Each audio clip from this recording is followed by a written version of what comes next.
Ok, on va passer à deux vidéos que je vais tourner par rapport aux ondes sonores. Une première qui me paraît assez importante et qui va vous permettre de voir l'importance d'une grandeur qui s'appelle la puissance sonore. C'est elle qui permet en fait de calculer les I et les L à n'importe quelle distance qu'on souhaite. Donc par exemple, si je fais un petit schéma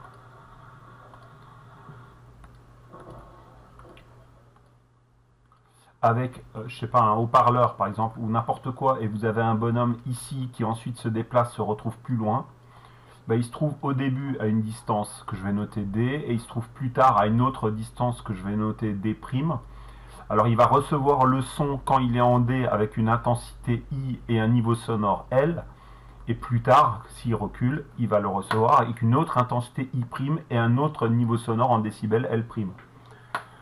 La clé, en fait, c'est de calculer la puissance. Parce que la puissance avec laquelle une source sonore émet des ondes va être constante. Voilà.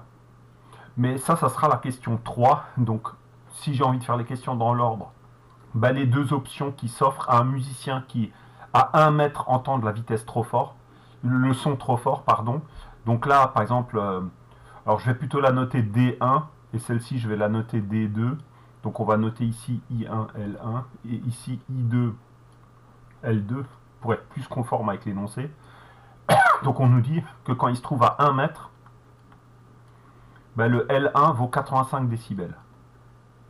Voilà. Alors ce qu'on va faire, donc les deux solutions, c'est mettre des bouchons ou s'éloigner. Hein. Donc c'est atténuation géométrique. Je mets juste les termes, hein, je ne mets pas les phrases. Atténuation géométrique en s'éloignant, ou atténuation par absorption en mettant des bouchons par exemple. Voilà. Et lui, il décide de reculer. Donc, il décide une atténuation géométrique en s'éloignant. Donc, on nous demande de calculer I1. Donc là, le retournement, vous savez que pour calculer I1, c'est 10. C'est cette formule qu'il faut utiliser. Le I0, c'est une constante qui est donnée. C'est le seuil d'audibilité.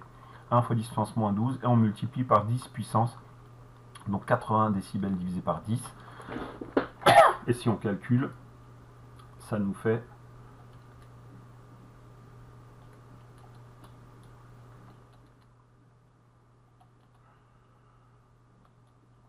ça nous fait 3,2 fois 10 puissance moins 4.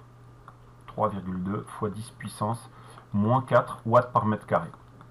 Donc là, on a calculé le I1, voilà, qui correspond. Le I1, donc, il correspond aux 85 décibels, mais à une distance de 1 mètre. Voilà. Alors du coup, pour pouvoir répondre à la question suivante, en fait, on a besoin de connaître I2 et L2. Ok. Quoique L2, en fait, on nous dit que ça doit être 75 décibels.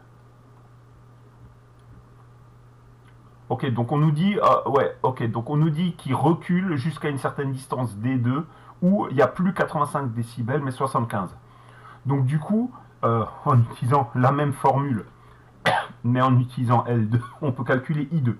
Donc là, on utilise une autre formule.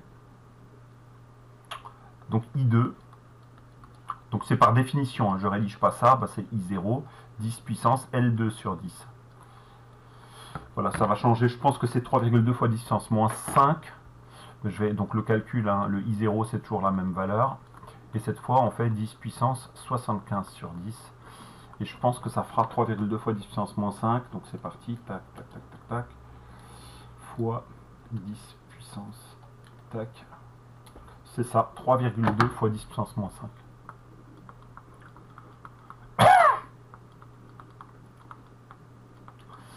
Voilà, donc on connaît I2. Et le truc, c'est que si on calcule P, en fait, on pourra calculer la distance D2. Pourquoi? Parce que regardez la formule. En fait, par définition, I, c'est la puissance divisée par 4pi fois la distance au carré. Donc pour la première situation où le bonhomme se trouve à 1 mètre, ben, en fait, on connaît I et D. Donc on va pouvoir calculer P, qui est donc une constante. Donc en fait, on peut calculer P. Je ne fais pas de phrase parce que j'ai pas de place, hein, mais P, c'est donc égal à I1 fois 4pi fois D1 au carré.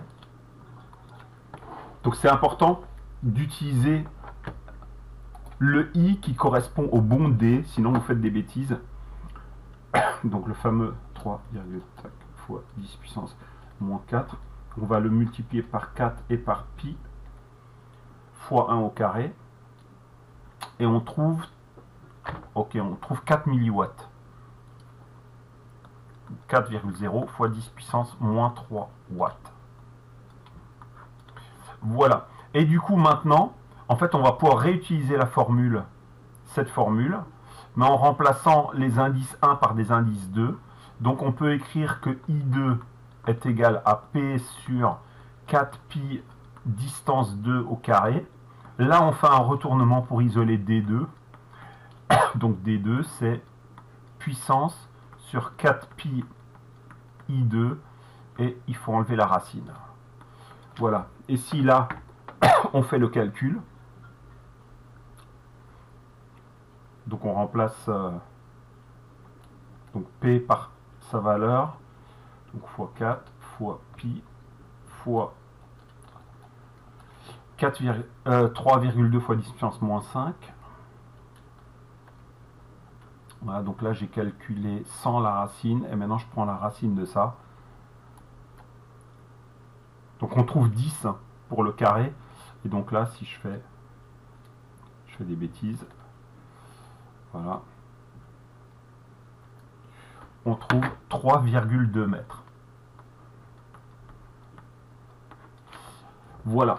Donc la clé ici, c'est vraiment important parce que c'est souvent le cas. Si vous connaissez un I ou un L à une distance donnée, calculez P, parce qu'une fois que vous connaissez P, vous pouvez pour n'importe quelle autre distance, vous pouvez faire varier D et calculer le I correspondant, et après en déduire les décibels correspondants.